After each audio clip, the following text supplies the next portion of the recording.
If you draw up a map, trace a line connecting the island of Bermuda, Puerto Rico, Miami, and back to Bermuda, what do you get? The infamous triangle, known for swallowing thousands of ships and aircraft over the centuries. But there's a new mystery to this already enigmatic place. Something's lurking deep in the waters below, and it's leaving bizarre clues of its existence. Splash!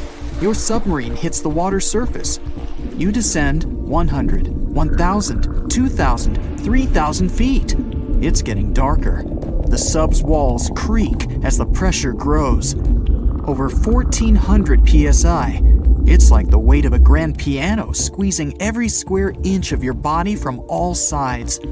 You've made it to your destination. All that's left is to spot the beast. Just in time. Among the black void, you see a bright green glow off in the distance. It's getting closer. As it approaches, it gets bigger. This is it! The creature that's been leaving strange circular markings on fish, dolphins, whales, and even other sharks. Behold, the cookie cutter shark! Don't let its size fool you. It may be no longer than a bowling pin, but this creature is a parasite. It attaches itself to other marine animals using its neatly arranged, serrated teeth. With one bite, it fills its belly, detaches, and goes on about its day. Its mobile snack also swims away with its life. The only evidence of this rendezvous, a cookie-shaped mark on its body. Don't assume you're safe in your submarine. These bold little guys have been known to go after subs too. You decide not to risk the shark punching a hole in the only thing keeping you from being squished to a pulp by the surrounding water. You journey on to meet other bizarre creatures lurking in the Bermuda Triangle. At twice the depth, you'll find the dragonfish. Unlike other deep-water inhabitants, these things produce light in the infrared range. Blue and green is what other fish stick to. This gives the dragonfish a huge advantage. It provides itself with light that other marine dwellers just can't perceive. Things that want to eat the dragonfish can't detect this light, as well as the critters the dragonfish likes to feed on. A truly unique deep-sea dweller is the vampire squid. Neither vampire nor squid, or octopus, this thing is a unique species of its own. It has the largest eyes compared to body size of any animal on the entire planet. When the vampire squid feels threatened, it curls its arms up and around its body. Essentially, the thing turns itself inside out. Another animal to avoid down here is the terrifying bobbit worm. It buries itself in the seafloor, leaving a small part of its body out. It waits for dinner time with its pincer-like mouth parts open. What's on the menu? Other worms and fish that can be 7 times bigger than the bobbit. It uses its 5 antennas to sense when lunch is close enough to snap. In an instant, the worm launches forward and grabs its lunch with its mouth parts. It's not done yet. Once it's got its jaws locked onto its lunch, the worm injects it with venom and pulls it down into the burrow to feast. One of the deepest trenches in the Bermuda Triangle is the tongue of the ocean. This is also the secret breeding grounds of tiger sharks. You'll instantly recognize them thanks to those darker gray tiger stripes on their sides. They're the second largest predatory shark species after the great white. And with a big size comes a big appetite. Marine mammals, smaller sharks, stingrays, and green turtles are all on the menu. If you ever come face to face with a tiger shark, hopefully not, remember this: you can tell the fish's age by looking at its stripes. They fade over time, so the younger the shark, the more pronounced its stripes. There's plenty of zooplankton in the Bermuda Triangle. These are, usually, small organisms that are essential to the ocean's food chain. But get this, if nothing ate them and they were left to grow out of control, zooplankton would cover the entire world in layers and layers in just 4 months. Oh, and the largest type of zooplankton is the jellyfish. Jellyfish were around long before dinosaurs. You probably know your body is 60% water. A jellyfish is 95%. So if it gets washed onto the shore, after a few hours, most of its body just evaporates into the air. There's also a jellyfish that lives forever. The immortal jellyfish can revert itself back to its polyp stage and then grow again. Sounds like something from another planet, but it's no space jelly. Those do exist, by the way. Back in the 1990s, NASA raised jellyfish in space to see what zero gravity does to them. They were just fine living up there in the cosmos. When they came back down to Earth, though, they had trouble adjusting. The European eel hasn't been to space, but it is quite a globetrotter. It travels all the way from Europe to the Sargasso Sea, where the Bermuda Triangle is located. In the larval stage, it just drifts around the ocean for as long as 3 years sometimes. It's also the chameleon of the sea. Over the years, the European eel changes color, going from translucent to yellow to metallic silver. They're nocturnal and secretive, pretty much the ideal companion to have when you raid the fridge at midnight. A giant squid over half the length of a football field once washed up on a Florida beach. Researchers suspected this behemoth came from the Atlantic Ocean near the Bermuda Triangle. Giant squids are the longest invertebrates, meaning they have no backbone. They also have the biggest eyes on Earth, ever. They're as large as a soccer ball. Another creature found near the Bermuda Triangle is Sterer's cave shrimp. They were so good at keeping to themselves that no one knew these creatures even existed until 2011. Some female cave shrimps carry an impressive number of eggs along with them. Scientists discovered one female had around 2,000 eggs attached to her body. The Bermuda petrel is the national bird of, yes, you guessed it, Bermuda. It's the second rarest seabird on the planet. In fact, people thought it was extinct until 1951, when they spotted a few on the island. It has an eerie cry that'll send shivers down your spine. The Nassau grouper can only be found on the coasts of South Florida. This fish lies in wait and ambushes its lunch of other fish, crabs, and lobsters. It's sort of like a vacuum cleaner because it inhales its food through its huge mouth. The fish has a cool defense mechanism too. Like the chameleon, it changes color when it feels it's in danger. Sometimes it takes on a lighter or darker shade of its own color to blend in with the environment. So, you may spot a Nassau grouper, or you may not. If you happen to visit the Bermuda Triangle, you'll probably see a hammerhead shark. They use that iconic hammer-shaped head to pin their lunch, stingrays, onto the ocean floor. The shape of their head also gives them better vision. They can see almost 360 degrees all around, above and below them. Well, save for one blind spot right in front of their nose. The hawksbill sea turtle may not look intimidating, but this guy will eat anything it can get its bird-like beak around. Sea sponges, algae, and even venomous jellyfish. A lot of the stuff on their menu is inedible for most, but their body fat can absorb the venom and toxins, so they go unscathed. The Bermuda Triangle is also home to green glowworms. They're not really worms, but larvae. They produce that bright light from an organ near their tail. This light makes smaller creatures come toward them, making it easy for them to catch their lunch. Most of the time, they look pretty ordinary, but they have an oddly fixed schedule. Every third night after the full moon during the summer, at an exact time, the glowworm lights up. But back to more nightmarish creatures of the Bermuda Triangle. There's the goblin shark, known as a living fossil because it's the only one left of its animal family. It's only about the length of your forearm and looks like nothing special.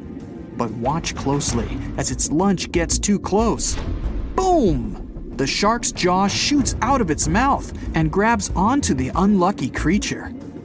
Once the teeth have locked in, the jaw goes right back in the shark's mouth. And yes, you share the planet with this thing. The deeper you go, the creepier they get. You're about to travel to the darkest ocean depths and check whether this claim is true. Are the creatures living there as scary as people think? You go 120 feet down underwater. Pay close attention to the bottom under your flippers. Oh my, what's that terrifying face half hidden in the sand? That's the northern stargazer. You can meet this fish in the eastern United States. It buries itself in the sand until unsuspecting prey gets near. Then, the nightmarish creature electrically shocks the poor animal and dines on it. You are moving deeper to 240 feet under the surface. That's where you spot a colorful, puffy creature, no more than 1 foot long. It's the sarcastic fringehead. At first, the fish seems to be harmless. Only unless it's provoked. When this animal is agitated, it opens its huge mouth to fend off predators. This defense tactic is a sight to behold, both surprising and frightening. Luckily, the fish is no threat to people whatsoever. The creature you see next can comfortably live in shallow waters, but you meet it at a depth of 900 feet. You don't even need to wonder why the animal's called the Game of Thrones brittle star. Unlike starfish that slowly crawl across the seabed, this creature moves fast. It wriggles its long, flexible arms to get from point A to point B. Its body is protected by a hard calcium carbonate shell. Also called snake stars, these creatures are tiny and easily fit in nooks, cracks, and small crevices in rocks. At a much greater depth of 2,000 feet, you come across the giant squid. For a long time, it was thought to be a creature from legends rather than a real animal. The giant squid was first caught on camera in 2001, and it's exactly as big as its name implies. The creature's eyeballs are the size of soccer balls, and the squid itself can weigh up to 600 pounds. Almost 3,000 feet below the surface, you get spooked by another creepy-looking animal. It's somewhat red and rather small, no longer than 1 foot long. As you approach the creature, it looks rather docile, or maybe just indifferent. The vampire squid, that's the animal's name, looks like an umbrella with tentacles. It doesn't even produce ink, so you leave it alone. Soon after that, at a depth of 3,200 feet, you meet the cookie cutter shark. This creature is a parasite.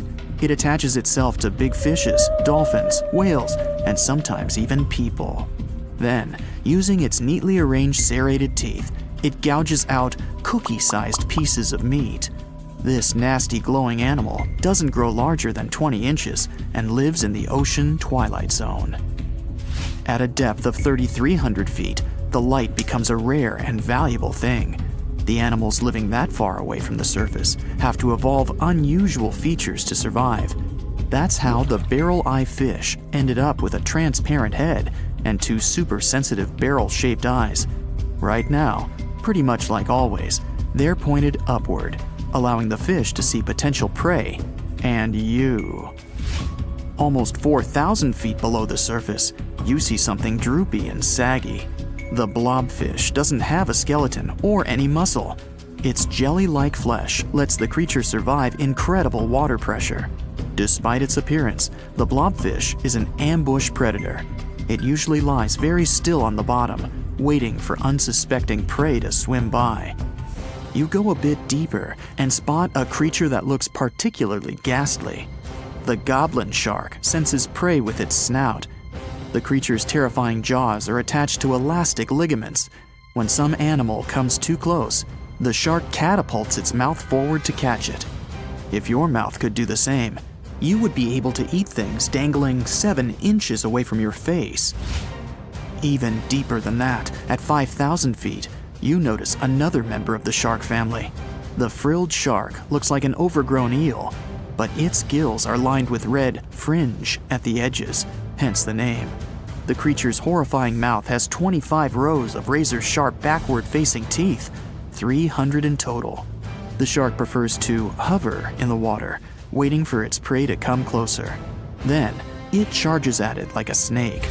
Suddenly, you see something glow brightly like an electric bulb.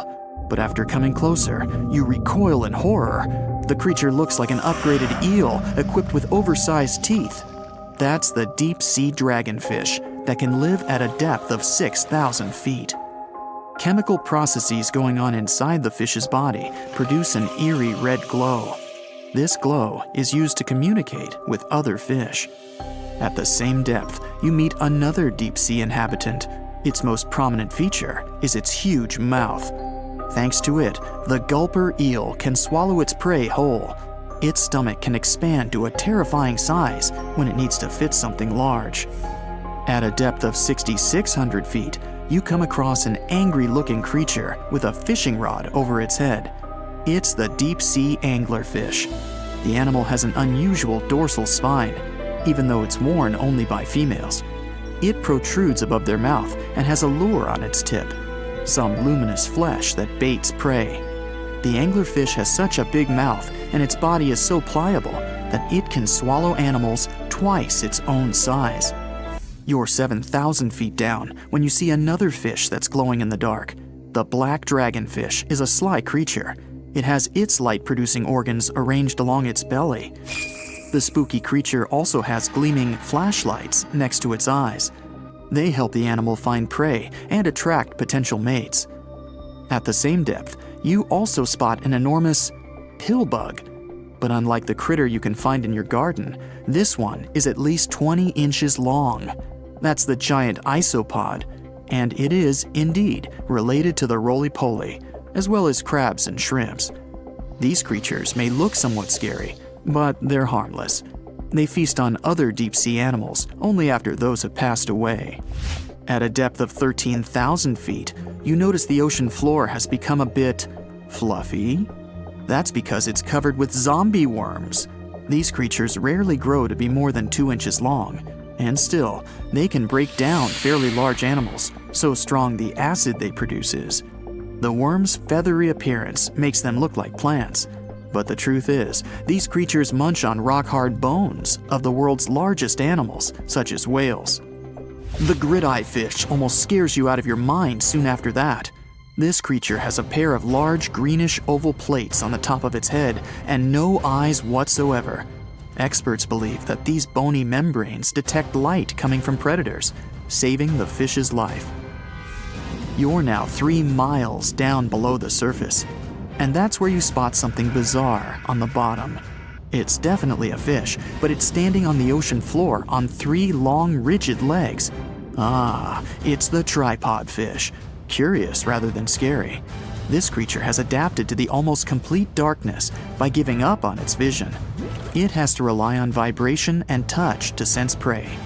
And then, the fish uses its fins as hands to transport food directly into its mouth. You don't have time to go any deeper before you spot the faceless fish. This slightly off-putting creature has no eyes, and its mouth, smiling a Mona Lisa smile, is underneath its body. For the first time, the faceless cusk, which is the creature's official name, was seen more than a century ago. The next time it happened was only in 2017. Once you've reached a depth of 6 miles below the surface, you see deep-sea cucumbers. These bizarre creatures are much bigger than their shallow water relatives. They spend most of their time on the sea floor. But if they need to escape predators, they are able to swim away.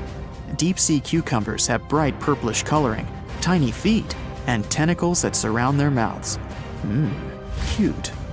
The question is, why do these deep-sea creatures look so scary? Life is very different there, at the bottom. Tremendous water pressure, a lack of food, and constant darkness. You have to adapt to survive in such extreme conditions. Well, hey there! We dive back in time and into the oceans over 500 million years ago. Just, because we can.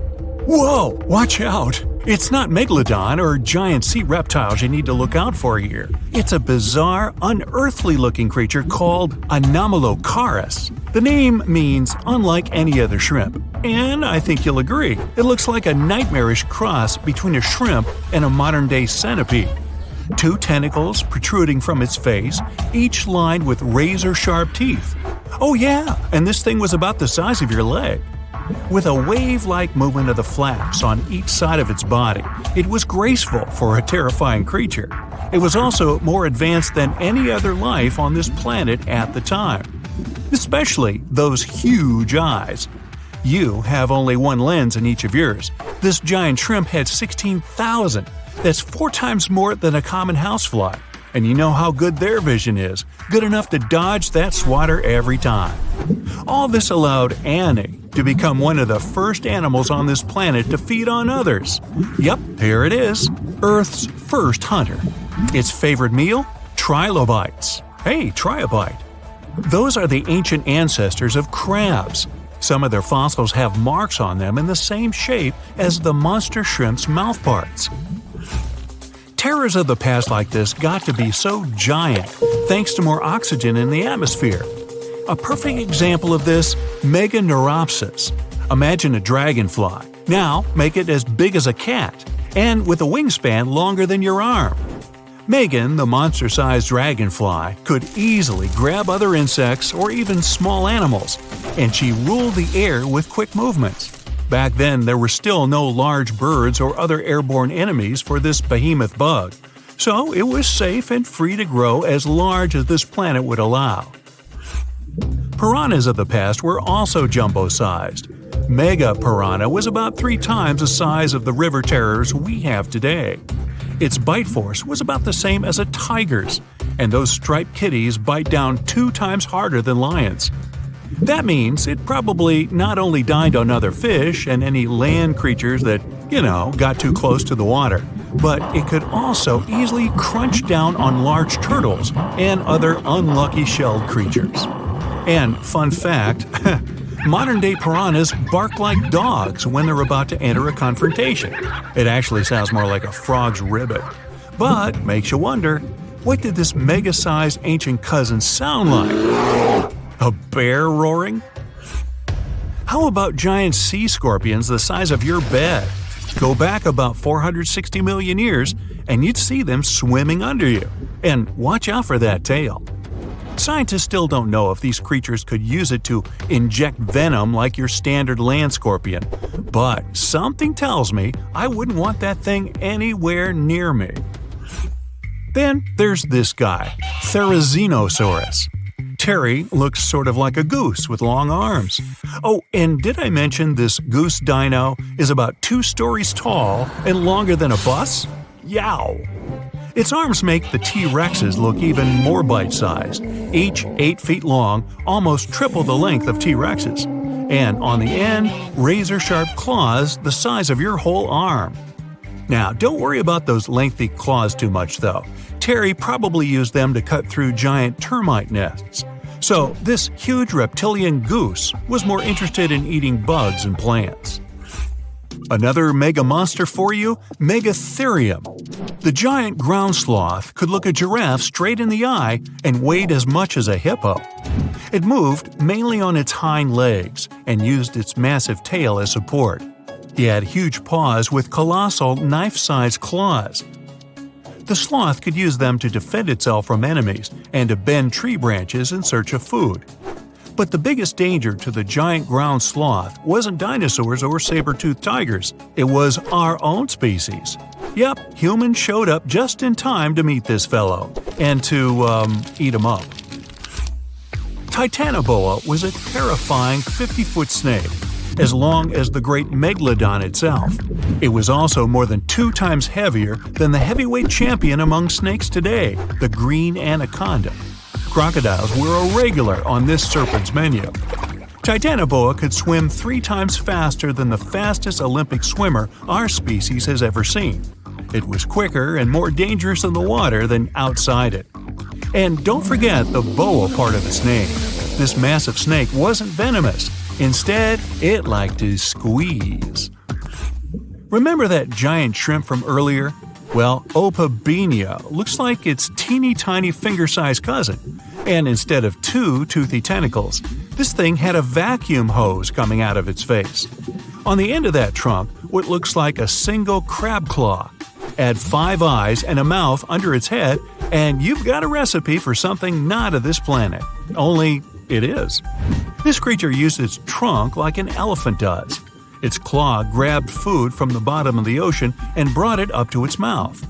This thing is so weird-looking that, apparently, when the scientists who discovered it presented his findings to an audience, they all laughed as if he were joking. Now, a real-life monster, the Tully monster.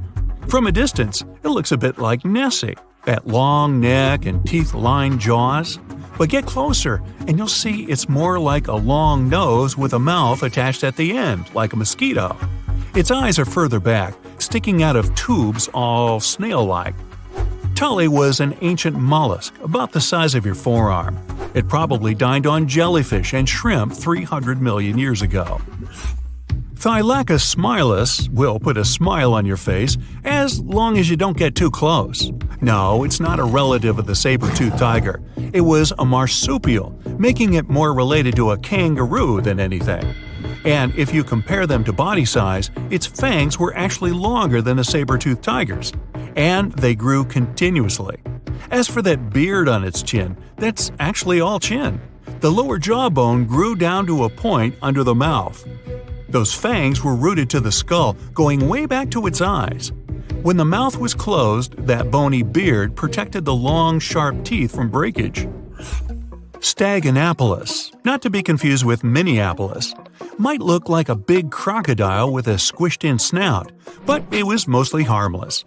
Its small head and very few teeth meant the reptile didn't have much to work with when protecting itself. That's what all those armored scales were for, and no need for huge fangs or long rows of razor-sharp teeth when you're a plant eater. That beak-like tip on its nose allowed the stag to dig up plants. So, really, this reptile was more like a 10-foot scaly pig than a croc. Basilosaurus was a type of ancient whale that lived on our planet about 45 million years ago. Not quite as long as a blue whale, but this guy was still big enough to munch down on other whales and even sharks. Some people believe these monsters could still exist today. Eyewitnesses claim to have seen a giant sea dragon, and Basilosaurus fits the description. Plus, 90% of our oceans are unexplored. There's plenty of space to hide a sea monster. But scientists haven't found any fossils of this ancient whale younger than 3.7 million years. So, this myth is busted.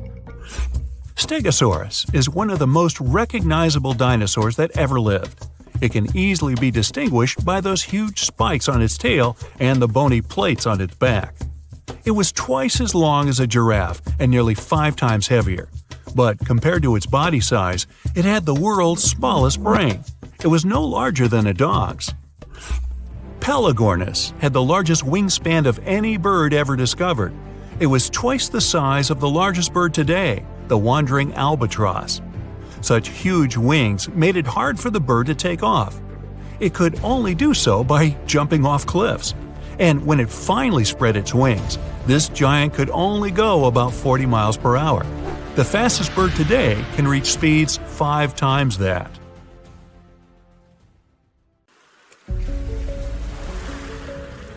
Hey, don't freak out. Those red waters you see aren't blood oceans. It's just a natural occurrence called the red tide. Red tides often happen in Florida, especially in the West Florida shelf, and they can stick around for weeks or even months. They're basically caused by an increase in algae levels, hence the color. Those algae produce toxins that can be harmful to marine life. They can also be bad news for us humans, causing symptoms like upset stomach and urgent bathroom trips, if you're picking up what I'm putting down. Volcanoes are super scary, but there's nothing scarier than getting taken out by a pyroclastic flow. These fiery flows move crazy fast and reach insane temperatures, like hotter than your oven on a pizza night. They're like a fireworks show of volcanic eruptions filled with ash, lava, and hot gas, speeding down mountains at 50 miles per hour. Some researchers claim they might even hit speeds of 450 miles per hour, almost as fast as a passenger jet.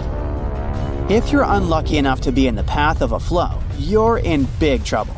The heat alone can turn you into a human barbecue, even if you try to hide in a building. The air around the flow can reach temperatures high enough to fry your insides, burn your clothes off, and leave metal melted into your skin, which almost sounds like a Marvel origin story. However, a lot of people have met their end because of these flows. But there's one crazy story about a guy named Luger Silbaris, still sounding like an origin story. So on the 7th of May, 1902, there was a major eruption on the island of Martinique. The night before, Silbaris had gotten into trouble and ended up in jail. Maybe this is a villain origin story. He'd been locked in a sturdy cell facing away from the volcano. The next morning, Mount Pella unexpectedly erupted, destroying St. Pierre within minutes. The flows wiped out around 30,000 people, but Silbaris survived in his cell and became known as the guy who lived through doomsday. The rescue team found him 4 days later. By the way, the cell still stands today. I hope somebody tested him for superpowers. Back on August 21st, 1986, a guy stumbled upon some animals showing no signs of life on his way to Nios village in Cameroon. To his shock, he later found out that everyone in the village had mysteriously passed away. The same thing happened at Lake Manaun in 1984. Turns out, those tragic incidents were caused by something called limnic eruptions, which are pretty rare disasters where carbon dioxide suddenly bursts out of lake waters, creating a hazardous gas cloud. These type of eruptions usually happen in lakes with high levels of CO2, which can be caused by things like volcanic gases and high pressure. Any little change in temperature or pressure can set off an eruption. So, experts have started looking into ways to safely release CO2 from lakes like Manaun and Nios in order to lower the risk of more disasters in the future. In March 2024, a video captured a terrifying moment of a woman disappearing into a sinkhole while browsing through a Chinese department store. Guess she got more than she bargained for. Ha ha ha. Moving on. The scene unfolded as the floor beneath her gave way, sending her plummeting into the abyss. In the midst of the chaos, another customer frantically ran away before returning to check on the woman who had fallen. Their quick thinking and the swift response of emergency crews and firefighters saved the day, resulting in only minor injuries for both women. I'm glad that lady checked on her because I would be gone. An anvil cloud is basically a big cloud made of ice particles that forms at the top of really tall thunderstorms, or those huge cumulonimbus clouds. The flat top shape is caused by the air rising in the storm and spreading out when it hits the stratosphere. That's why it's called an anvil. It looks like the tool metal workers use. Duh. The air from the anvil cloud is cooler than the stratosphere air, which keeps it from going any higher. You can spot anvil clouds from really far away, sometimes over 100 miles. Often you might see streaks of snow coming from the edge of the cloud known as virga. The snow disappears before hitting the ground because of the dry air. If you notice clouds poking through the flat top or bubbling up, it's an overshooting top, a sign of a super strong storm. Anvils are known for producing dangerous lightning.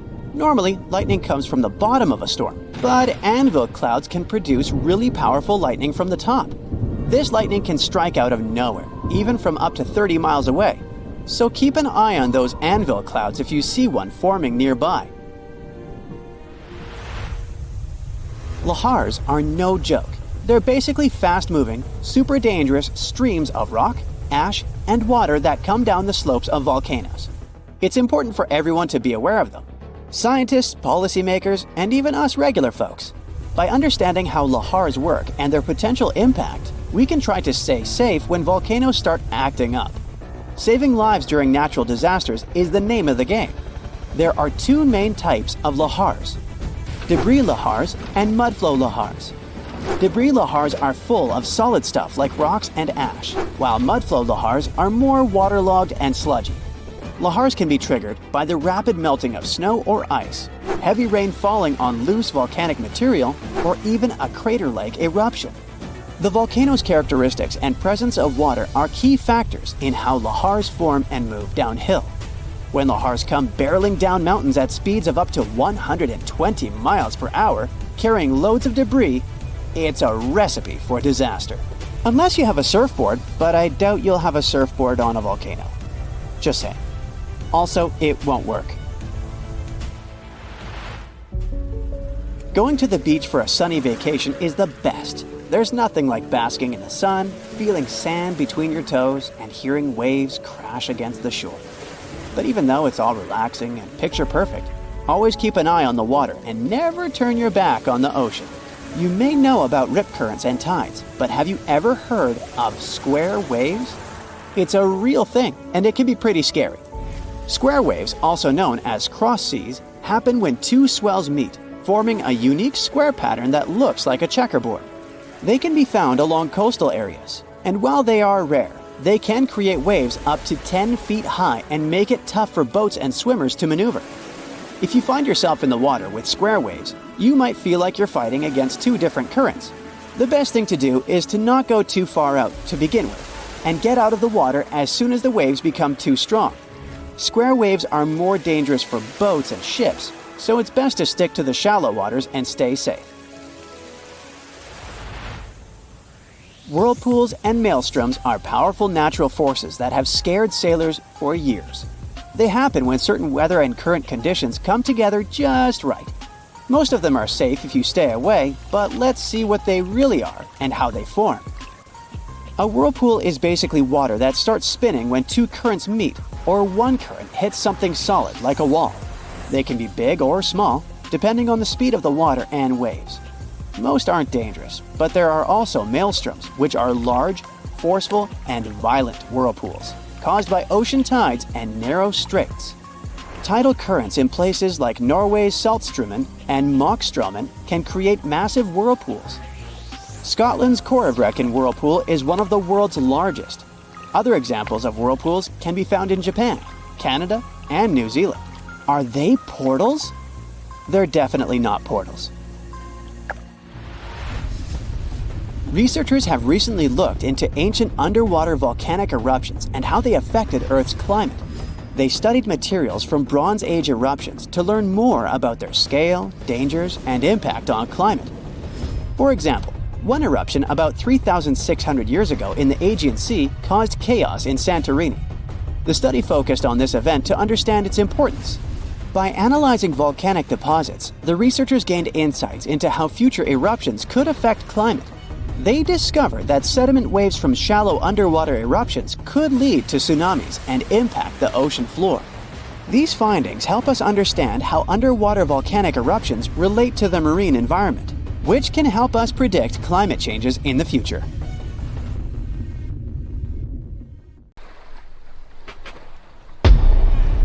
Many terrifying animals live deep beyond the waves, like this vampire squid living 3,000 feet below the surface in almost complete darkness. This animal has a cloak, like a vampire's. That's why it's called the vampire squid. Deep down at the bottom, it can't use ink to defend itself. So this animal has developed an unusual tactic. It glows slightly to scare away predators. If this tactic fails, the vampire squid can turn its body inside out, revealing tiny spikes. When you translate its scientific name, Vampiroteuthis infernalis, it literally means vampire squid from the nether. Despite its terrifying looks, it's a harmless ocean animal.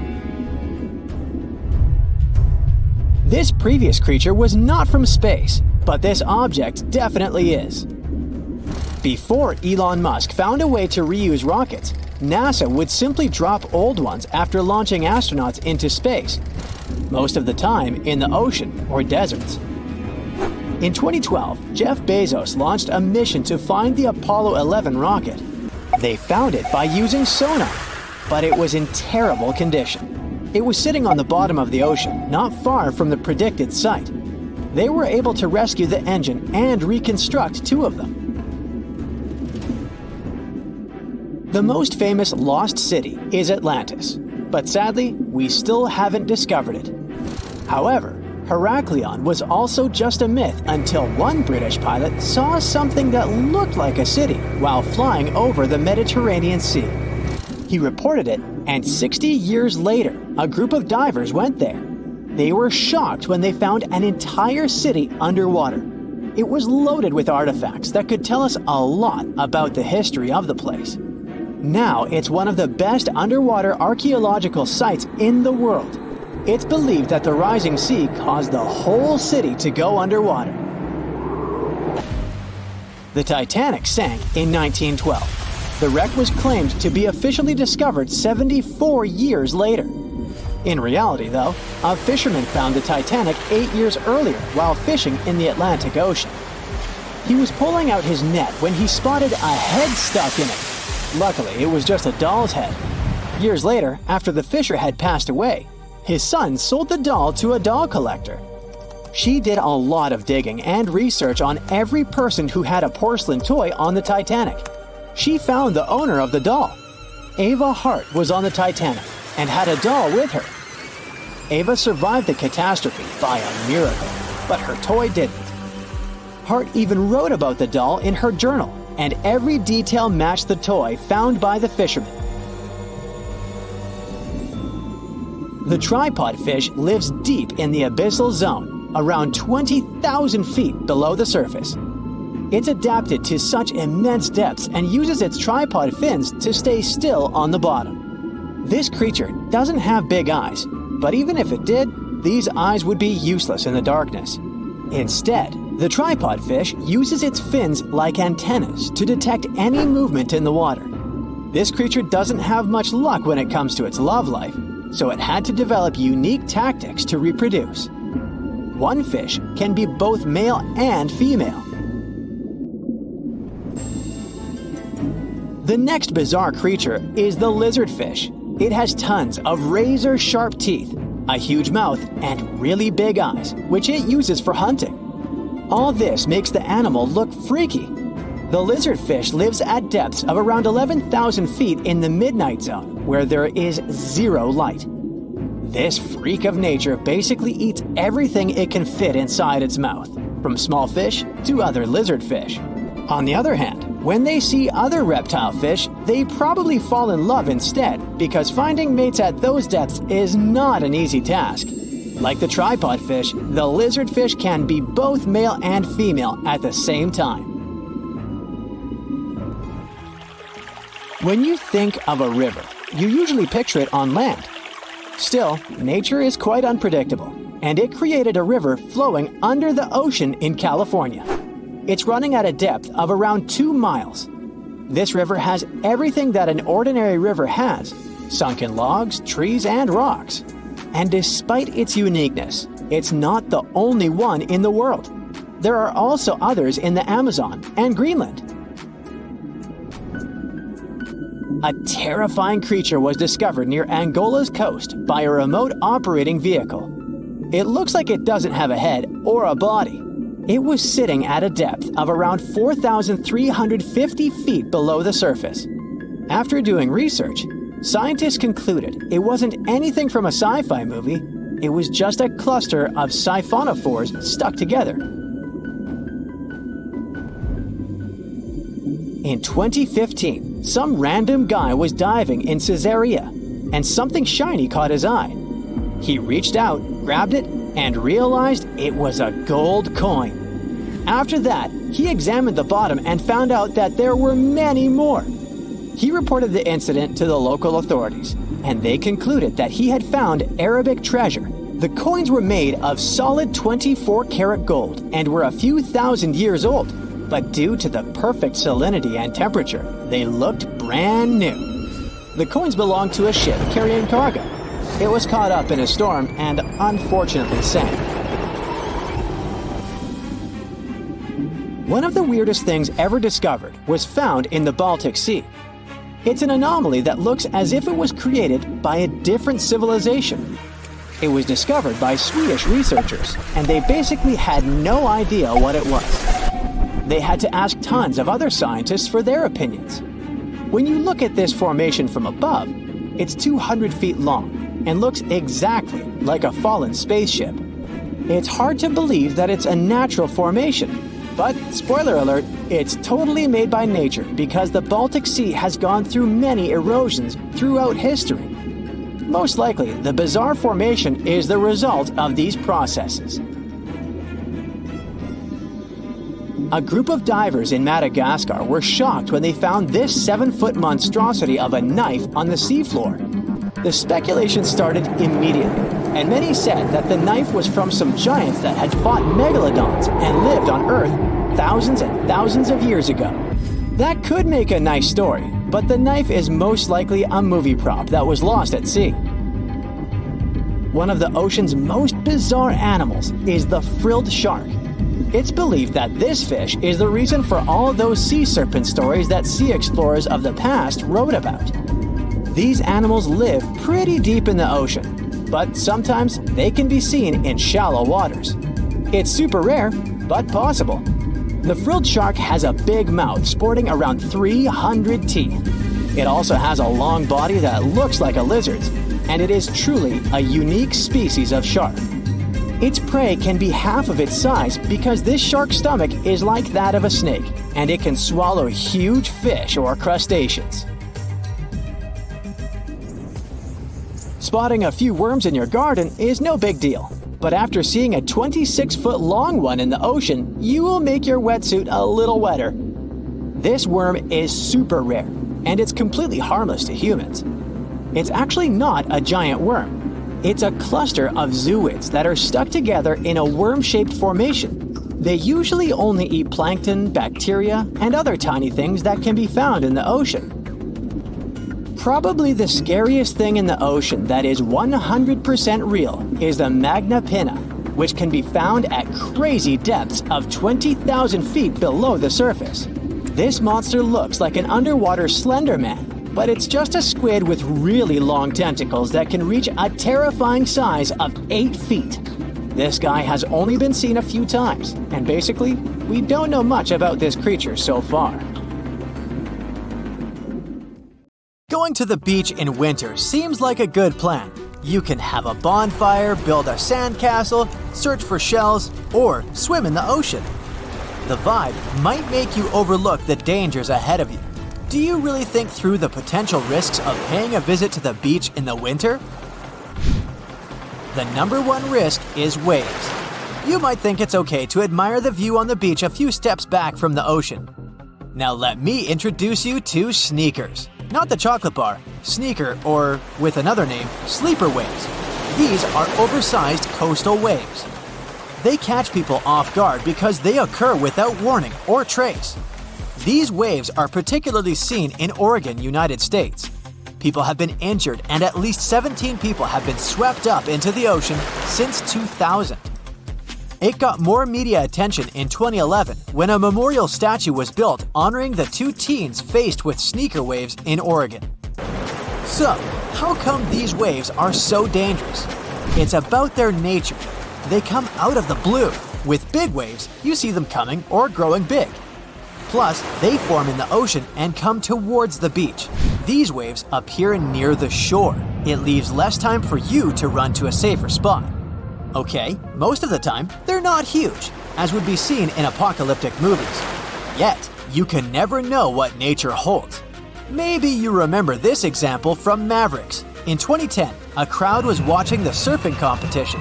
Suddenly, 2 large waves struck the people on the beach. It broke the seawall and injured more than 10 people. Sneaker waves don't look particularly larger than other waves until they break and quickly reach the beach. They form in a period of 10 to 20 minutes in between soft and regular-sized waves. They can surge more than 150 feet beyond the foam line. Then they reach the land with high power. Plus, they carry lots of sand and gravel with them. Sleeper waves are more commonly seen along steep coastlines compared to beaches with wider and softly sloped areas. People named these waves, not scientists. They observed what waves do. They washed up in a sneaky way. I mean, scientists didn't classify this phenomenon as a distinct sort of wave like they did with tsunamis or rogue waves. There's little scientific research made about them. Researchers say that sneaker waves form in offshore storms. These storms transfer the wind energy to the water surface. The waves carry this energy and then arrive at the beach during times of calm weather. The larger amount of energy they obtain compared to the regular waves that preceded them causes them to go higher up the coast. Imagine you go for a walk on the beach with your dog. The waves gently reach the beach. You play the throw and catch game. You don't know about sneaky waves, so you turn into an unwary beachgoer. What's the risk? Being washed into the water trapped against rocks. Since it's winter, you tend to wear heavier clothes. The sand that sneaker waves carry can quickly fill clothing and shoes, and that weighs you down. How can people enjoy the beach safely? First off, keep your distance if you're on the beach for storm watching, for instance. It might be mesmerizing to see how waves roll in over miles of ocean. The storms hit the shore, and you look at those extreme turbulent swells transform into strong 30-foot-long waves. Finding a higher spot that sees the ocean and waves might be best. Be the eagle, not the crab. Did Confucius say that? The second tip is if you're determined to storm watch, never turn your back to the ocean. Yes, eyes on the water. Lastly, be mindful of which part of the beach you're walking on. Stay away from the logs because they hold water. The water increases their weight. In the worst-case scenario, the ocean is powerful enough to roll the logs onto you. Let's assume you're hiking near the ocean.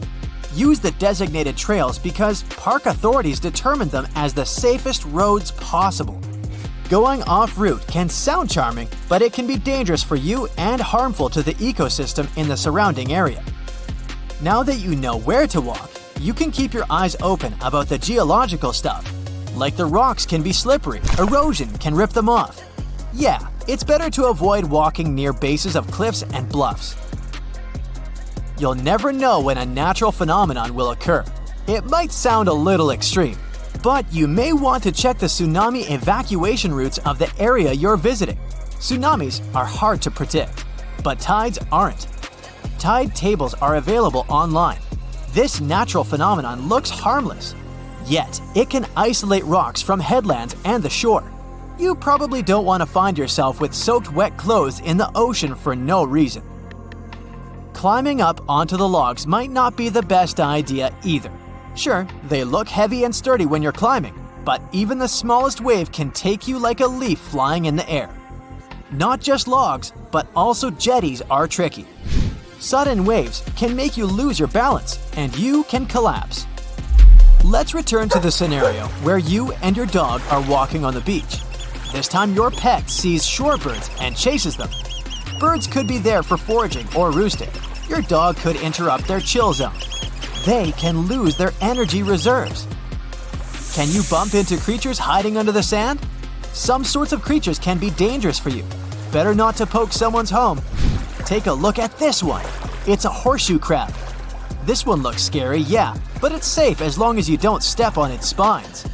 So it depends on the type of creature you see, but generally, it's okay to explore the sand with caution. Until now, we look at scenarios where you were on the beach when they caught up to sneaker waves. You could be in the water too. You could be surfing, just like the contestant in the Maverick surf competition, or swimming, if swimming is the new case. Consider these.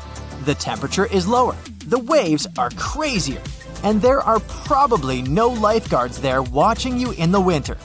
Swimming with friends is a safe option. Bonus, it's more fun. You should choose your swimming location carefully.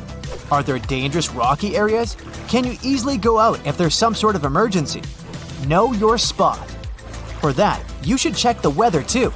Planning has a key role in winter water safety. A quick weather forecast and sea conditions check would do. You can consider buying a tow float if you're an adventurous open water swimmer. It's a flotation device designed to increase the swimmer's visibility in the water. They are lightweight and have fluorescent colors. Alternatively, you can wear a brightly colored swimming cap. We can talk more about the gear. Wearing a wetsuit is wise, as well as wetsuit gloves and boots. You can put your phone in a waterproof pouch or bag. Staying warm is essential in the winter. Don't just jump into the water at once. This can result in cold water shock. It's vital to enter the water slowly. In that way, your body can get used to the temperature. Once you take all the necessary precautions, you can enjoy the beach and explore its offers. What sort of gems can you find on the beach? A mermaid's purse? Maybe. No, it's not the purse of Ariel from Disney's Little Mermaid. That's actually an egg case belonging to sharks and rays. It's made out of keratin, kinda similar to your hair and fingernails.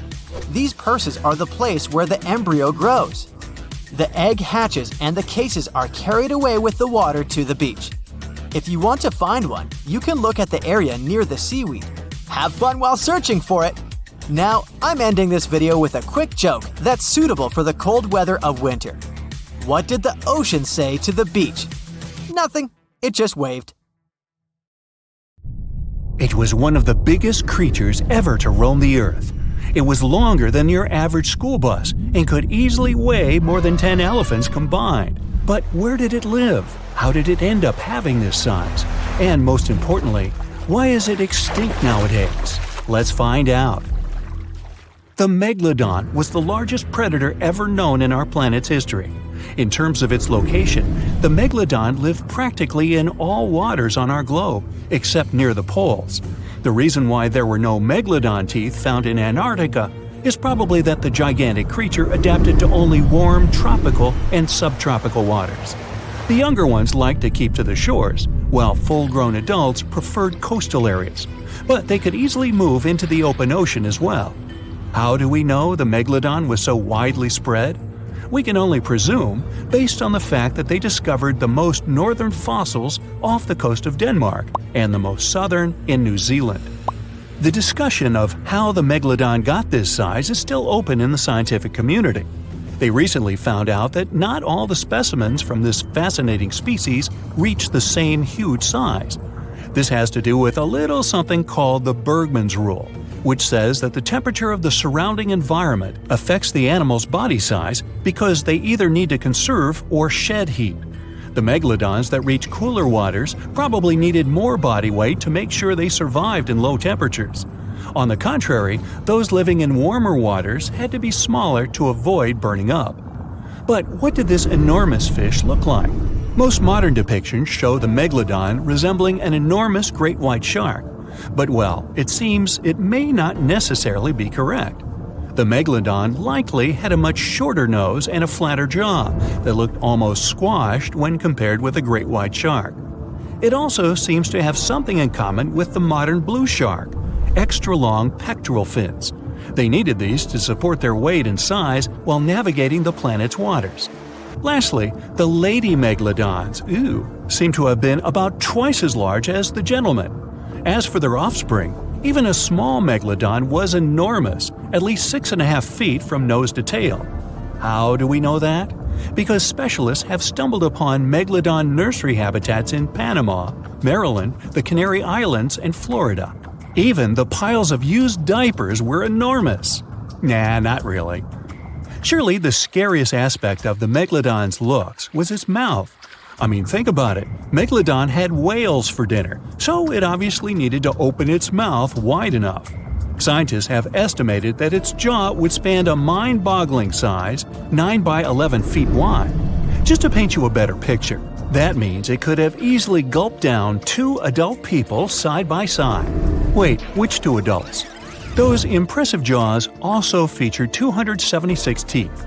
Based on modern reconstructions of the force of its bite, it looks like it may have been one of the most, if not the most, powerful animals of prey ever to exist.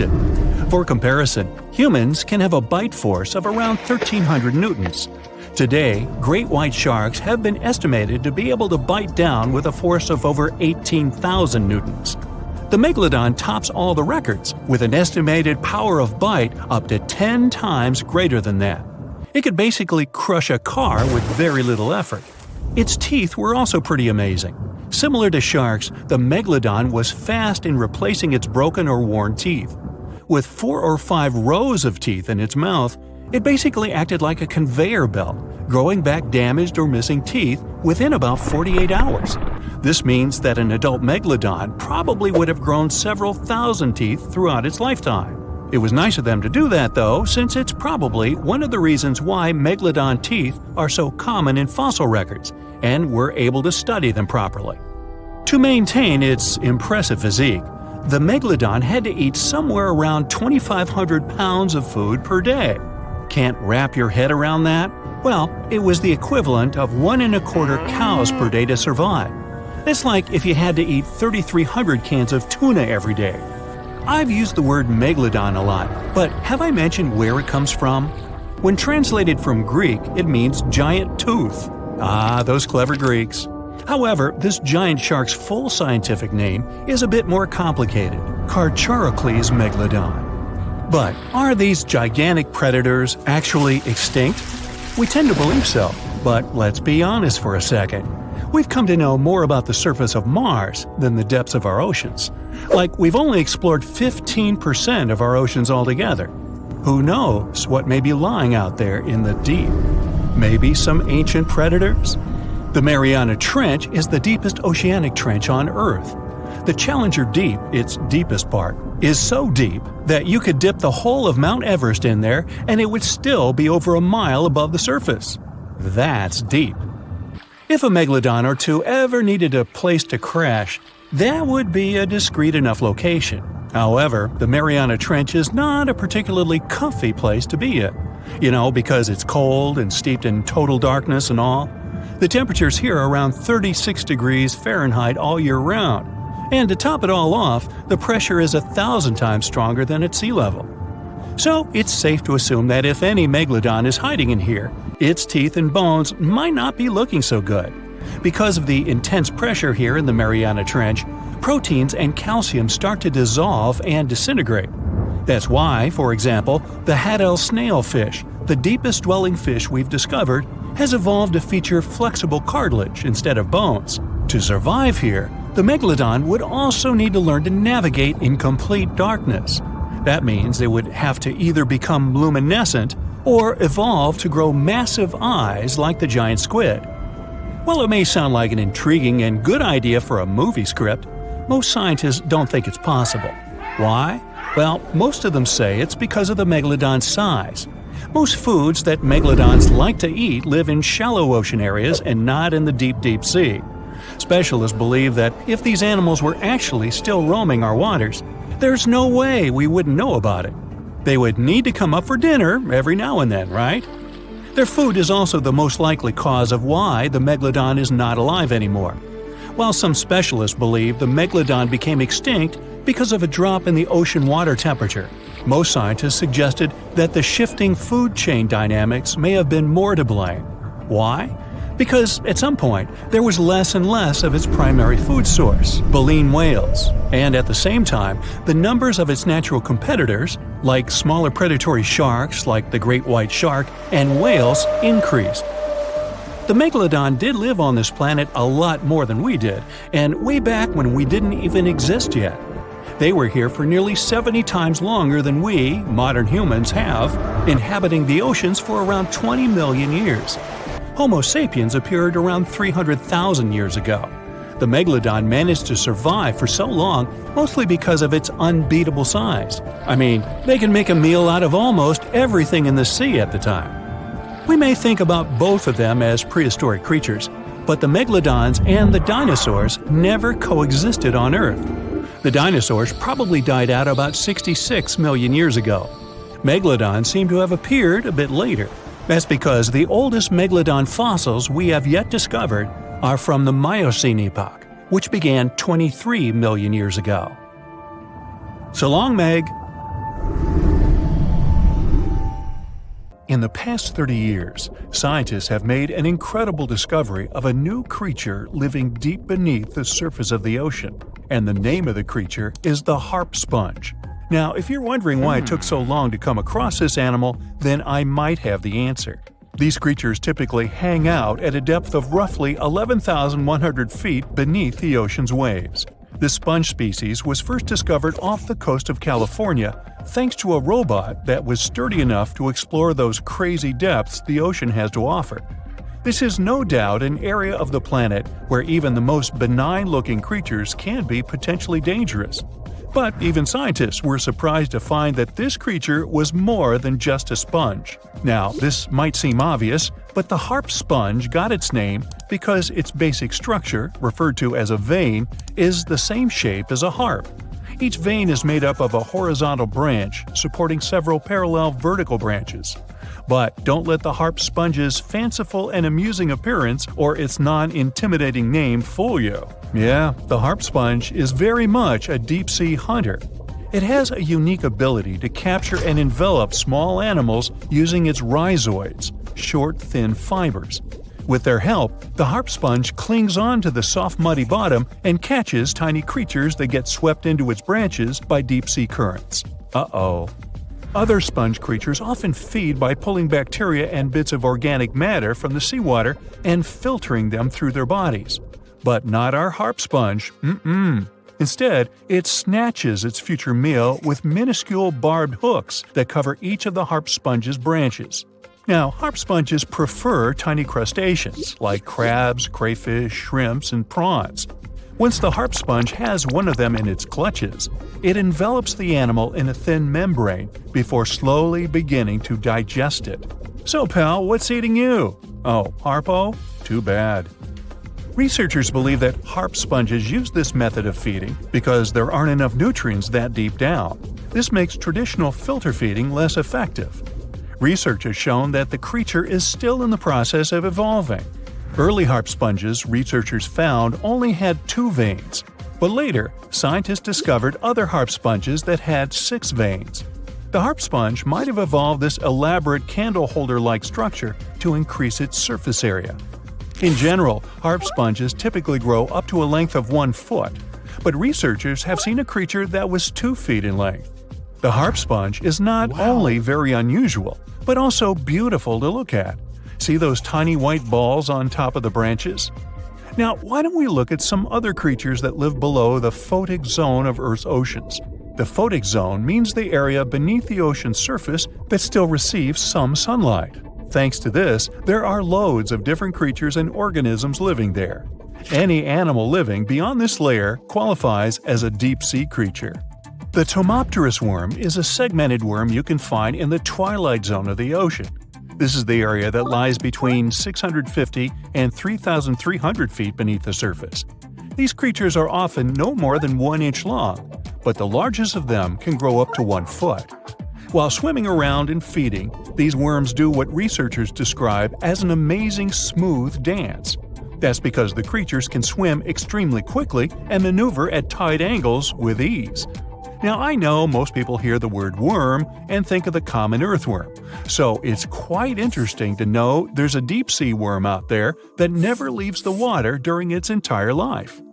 Similarly, most of us try to avoid jellyfish that either rest on the sand or sit on top of the ocean waves. This isn't the case with a crocodile jelly. That's a deep-sea creature too. This beautiful jellyfish is mostly ruby red, bright orange, or electric purple. That's what helped researchers realize they had found a new species of jellyfish. The creature grows to a maximum size of 1 inch across. It has tentacles that stretch out in every direction. Now, if you come close to this jellyfish, it'll pull all these tentacles in toward its body before rapidly swimming away to avoid danger. Yes, you are dangerous. The crocodile jelly is extremely rare. You won't see it very often. You might need to borrow that deep-sea diving robot I mentioned earlier. While worms and jellyfish might seem quite harmless, this isn't the case with the Pacific viperfish. Ooh. This creature is equipped with a noticeably big mouth, like me, and the needle-like teeth inside are key to its hunting strategy. Pacific viperfish live at around 5,000 feet below the ocean surface, but they're among those numerous marine animals that migrate each night from the ocean depths toward shallower waters to dine. What's on the menu for dinner tonight? Lots of small fish and shrimp. The creature can grow up to 12 inches in length. Its 2 front fangs, which stick up from the fish's bottom jaw past its own eyes, are especially dramatic. When the fish unhinges its jaw, its mouth can open wide enough to engulf smaller animals, and the teeth form a cage to prevent an escape. Now, have you ever seen an underwater creature that looks like a strawberry? Trust me, it does exist. Just look at these dots on the strawberry squid. The creature has a big eye and a smaller one. You might think this unconventional pairing would be awkward and uncomfortable, but it's actually the opposite. The big left eye looks upward. It spots shadows cast by other animals in the dimly lit waters above. The eye's tubular shape helps it collect as much light as possible. On the other side of the squid's head, you can see its right eye. It's small and looks downward. This eye searches for flashes of bioluminescence produced by animals lurking in the darker waters below. Now, bioluminescence means the production and emission of light by living organisms. By the way, the squid has a nickname. And no, it's not Squiggy, although that's a great one. It's known as the cockeyed squid. This is simply due to the remarkable difference in size between its two eyes. I think I like Squiggy better, and so it goes. Since light doesn't reach the deep sea, the strawberry squid's body actually looks black. This helps the creature hide from enemies, such as sharks and dolphins. In general, the strawberry squid grows to a length of 5 inches. It typically lives around 3,000 feet below the surface, but floats to shallower waters at night. Now, the feather star is a marine creature without a backbone, but with feather-like arms that radiate from the center of its body. These creatures first appeared around 200 million years ago. Related to sea stars, they look like a flower, but if you approach them, they'll quickly swim away. But not all feather stars can swim. Many species can only crawl along the bottom of the seafloor. Like some of the other deep-sea creatures we've looked at, the feather star can adapt to its surroundings. It has a creepy ability to shed its arms, the same way some lizards can shed their tails. This also helps them escape from their enemies. Feather stars live all across the globe, from the equator to the poles, from the shallow waters on top of reefs to the deep, deep sea. Now, given that we're dealing with mysterious creatures, the name of this one is quite fitting. The swift vampire squid should be the official symbol of life in the deep sea. The animal has a dark red body, huge blue eyes, and a cloak-like web that stretches between its 8 arms. This, along with its name, may suggest that the creature is some form of a terrifying hunter. In reality, though, the vampire squid is a soft-bodied, timid creature, about the size, shape, and color of a football. It grows to roughly 12 inches in length and lives 3,000 feet below the waves. There's almost no oxygen there, but also relatively few predators. Whew, I think I'll need to decompress from this one. What's the scariest predator under the ocean? The crocodile? I don't think so. Loch Ness Monster? Please, it never existed. How about the Kronosaurus? Well, it is extinct, but you might be onto something. Let's take a look at what it'd be like if these creatures were still around today. First things first, what on earth was it? The Kronosaurus was a marine carnivore that lived in the cool, high-latitude Eromanga Sea. It covered vast areas of inland Australia between 90 and 120 million years ago, during the early Cretaceous period. Near-complete fossils of the creature were also found near Colombia, which is a country that has a noted connection to prehistoric reptiles and turtles. This fact makes it extremely possible that the monster I'm about to describe existed worldwide. You might have heard saurus and thought, oh, it's a dinosaur. But these were actually reptiles. They were the largest member of the Pleosauroidea family, referred to as plesiosaurs. Fossil evidence suggests they weighed over 20,000 pounds and were roughly 30 feet in length. Just to put that in perspective, the longest crocodile ever measured was a saltwater crocodile by the name of Lolong from the Philippines. It was 20 feet in length and weighed just under 2,500 pounds. And that's still 10 feet shorter and incredibly lighter than the average Kronosaurus, making the crocodile seem like nothing more than a glorified goldfish in comparison. Despite its terrifying length, the most physically daunting feature of the Kronosaurus was its head. Its skull was about 8 feet long, which was actually proportionally large given the size of its body length. Anything that was unfortunate enough to end up inside the Kronosaurus's mouth may have been given false hope. After all, the teeth of the beast weren't actually that sharp.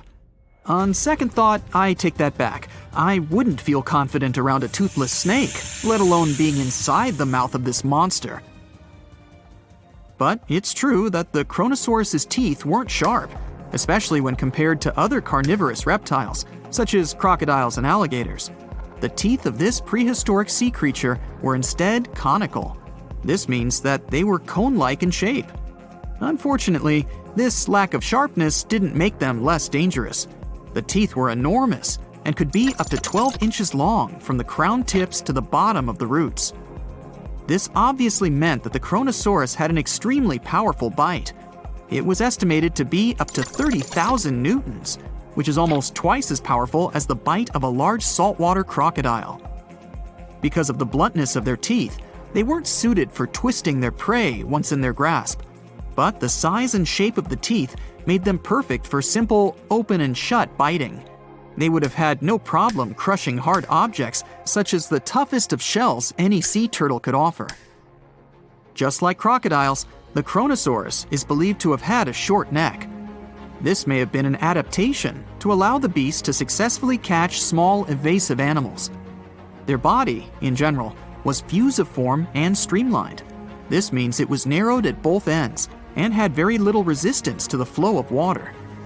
The Kronosaurus was also equipped with 4 paddle-like limbs. The hind limbs were larger than the front ones. They could span approximately 7 feet in diameter. All in all, this set the Kronosaurus up to effortlessly propel itself through the waters and be an ultimate predator. Predator X, if you will? That's the name that was given to the fossil of a creature discovered near Svalbard, a Norwegian island group, in 2009. The fossil was identified as a 50-foot-long, 100,000-pound monster with a bite force of 33,000 pounds per square inch. This might be the highest bite force of any known animal. Although Predator X is yet to be classified as any specific type of animal, it was definitely a plesiosaur like the Kronosaurus. And even if it wasn't Predator X, the Kronosaurus was still most definitely a ferocious titan when it roamed Earth's oceans. The Kronosaurus actually got its name from the Greek mythological figure of Cronus, the father of Zeus. Cronus was viewed as a titan from a generation of super powerful beings. So what was it that the Kronosaurus, this terrifying monster, actually feasted on to satisfy its appetite? This creature was known to eat sea turtles, squid, and other larger marine reptiles of that time, such as elasmosaurids and ichthyosaurs. This suggests that if crocodiles existed in the realms of the Kronosaurus, they too might have turned into lunch for the beast. There's evidence from the fossil remains of the Kronosaurus that suggests that they also feasted on sharks, which I know is a disappointment to those of you who view that beast as the king of the ocean. Not when the Kronosaurus was around, my friend. In any case, grounding all kinds of food into small pieces to help digest them would have been difficult without small teeth. This explains the presence of rounded stones found in many of the remains of these sea creatures. Researchers believe these stones may have been swallowed to control buoyancy or to help process food. It's also entirely possible they were accidentally swallowed while feeding on other animals from the seafloor.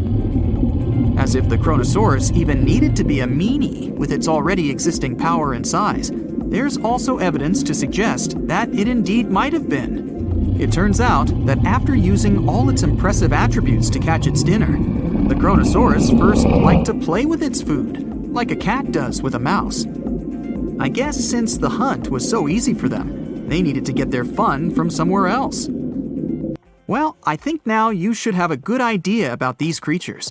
So let's ask ourselves what it would be like if they were still around today. And by the way, why aren't they? Well, the Kronosaurus was completely finished off by the same KT meteor that took out the dinosaurs 66 million years ago. But even before this catastrophic event, they were coming under increased pressure from an even bigger and more vicious family of carnivorous marine reptiles known as mosasaurs. You can't always be a top dog, I guess, or rather, top marine reptile. But what if this never happened, and they were still roaming Earth? Well, this might be obvious, but can you imagine what kind of impact that would have on sea tourism? Based on the impact that famous movies about sharks and killer whales had, what do you think the presence of a Kronosaurus in the ocean would do to beaches? The very creature that would eat sharks and whales for breakfast.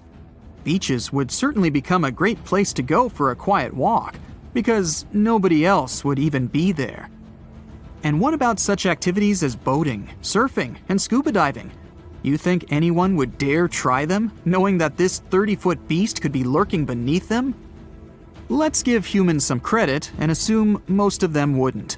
This would cripple the global sea tourism industry, which is responsible for earning roughly $143 billion every year. Just to make sure this shocking point hits home, the most expensive yacht to ever roam the ocean was called the History Supreme. Its master bedroom was believed to have a statue made of T-Rex's bone and a wall made of meteorite rocks, as well as a 24-karat gold panoramic wall aquarium. Anyway, this yacht was worth nearly $5 billion, meaning you could buy 38 of them with the money lost in potential damages to sea tourism caused by the Kronosaurus. I'm sure that the yacht's owner was happy the beast never made an appearance in their luxurious aquarium. So luxurious, in fact, that some people believe the History Supreme, reportedly owned by some business genius from Malaysia, never even existed. Rumor has it that it was simply an elaborate hoax fabricated by the supposed designer. Anyway, I don't think the trouble would just stop there. People could actually be in serious danger, regardless of being near the ocean or not. No, I'm not about to tell you that this thing would grow legs, adapt to living on land, and start picking us off one by one. At least, I hope not. I'm just going to point out the damage that the Kronosaurus would inflict through its devastating impact on sea trade. In America, ocean transit accounts for 76% of national trade. On top of this, more than 100 vital pharmaceutical products originate in the sea. I'll also state the obvious and point out that the ocean is a huge food source for us humans. The presence of the Kronosaurus could have a great impact on our relationship with the ocean, something we usually take for granted.